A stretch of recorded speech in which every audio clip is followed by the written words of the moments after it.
มาหากินอยู่ที่เมืองไทยมาทางเว็บพนันออนไลน์ที่เมืองกรุง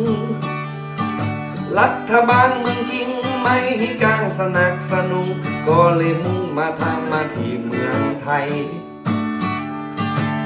คนไทยใจดีเพราะเขามีความเป็นกันเองจะนักเลงหรือนักการเมือง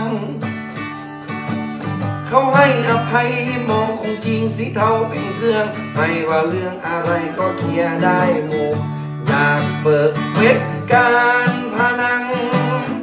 อยากตั้งแก๊งคอเซ็นเตอร์อยากทำอะไรก็ได้เสมอเมืองไทยมีดีทุกอย่างอยากเปิดซ่องโสเพณีมีงานดีๆให้ลูกให้หลานค่อยคือค่อยคานค่อยล้านค่อยพลานไทยแลนด์ออฟเดอะฟรี